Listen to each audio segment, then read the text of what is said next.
हम बात कर रहे थे कि लालू और कांग्रेस के बीच में क्या हो लालू प्रसाद जी बहुत ही सुलझे हुए राजनेता हैं और कुछ भी कहिए, ठीक है, हर व्यक्ति अपनी राजनीति करता है, लेकिन सोनिया जी के बारे में उन्होंने बुरे वक्त में भी हम लोग का साथ दिया है, वो एहसान नहीं भूल सकते। लेकिन गठबंधन की राजनीति में अगर गठबंधन के पार्टनर्स 3 लोग हैं तो कम से कम तीनों को बैठ के बात तो करना चाहिए।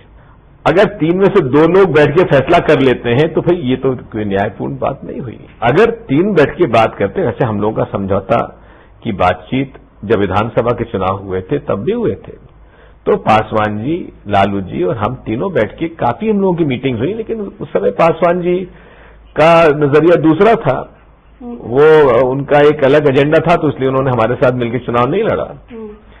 लेकिन मैं आज भी लालू जी के प्रति हम लोगों का बहुत सम्मान है और स्वाभाविक है कि लालू जी बिहार में एक साथ राज करना चाहते हैं। लेकिन एक बात बताइए कि आपके पास 3 सीट थी तो उन्होंने 3 सीट आपको दे दी। पिछले 15 साल में कांग्रेस ने ऐसा क्या काम किया कि बिहार में कांग्रेस जीवित हो? तो लालू क्या गलती कर रहे हैं? गलती तो कहीं ना कहीं आप लोगों से हुई है। बात यह है कि सारी सीटें पे तो लालू जीते नहीं थे। अगर हम कुछ एक सीट हारे थे तो बहुत सारी सीटें वो भी हारे थे। पासवान जी को उन्होंने 8 सीटें दी थी, 3 जीते थे, 5 हारे थे।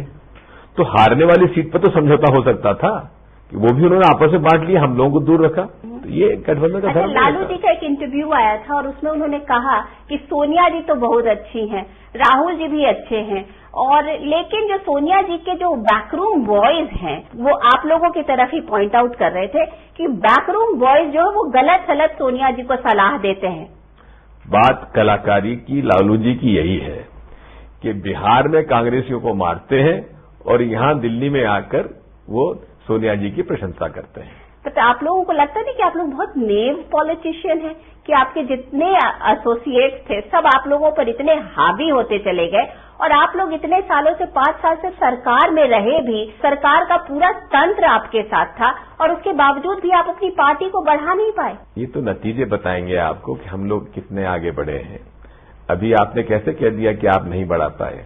आप नतीजे देखिएगा कि हम लोग कहां पहुंचते हैं। अच्छा, ये बताइए कि लालू जी, पासवान जी और मुलायम सिंह जी अब ये तीनों साथ में आ गए, इसका रिपरकशन क्या होगा यूपीए पर? इसकी चिंता करना चाहिए थर्ड फ्रंट को, ना कि हमको।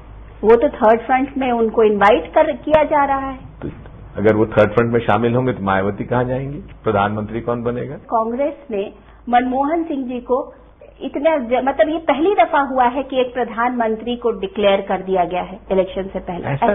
ऐसा नहीं है। इनकम्बेंट प्राइम मिनिस्टर, जो कुर्सी पे प्राइम मिनिस्टर बैठा हुआ है, वही तो लॉजिकल चॉइस होगी। लेकिन एक चीज और सोनिया जी ने कही, वो ये कि सबसे सक्षम है। इसका मतलब ये मान लिया जाए कि और जितने जो अग्रणी पंक्ति के नेता लोग हैं उनमें वो चीज नहीं है, वो सक्षम नहीं है। Prime minister is always first among the equals, तो इसमें कोई बड़ी बात नहीं है। हमारे डॉक्टर मनमोहन सिंह जी में एक प्रतिभा है, एक विश्व में उनका नाम है अर्थशास्त्री के रूप में, और उनकी छवि उज्जवल है, तो इसलिए उनको चुना गया। कांग्रेस और 5 साल में उन्होंने बेहद अच्छा काम भी किया। इसी समय मैं थोड़ा सा इस बात को कहना चाहता हूं, बड़ा दुख होता है जब उनकी बीमारी को लेकर आडवाणी जी और मोदी जी टिप्पणी करते हैं। क्या लोग बीमार नहीं पड़ते? क्या लोगों की वो ऑपरेशन नहीं होते? उस बात को लेकर जिस नीच भावना से मोदी जी ने और आडवाणी जी ने जो टिप्पणी की है, उसकी हम निंदा करते हैं।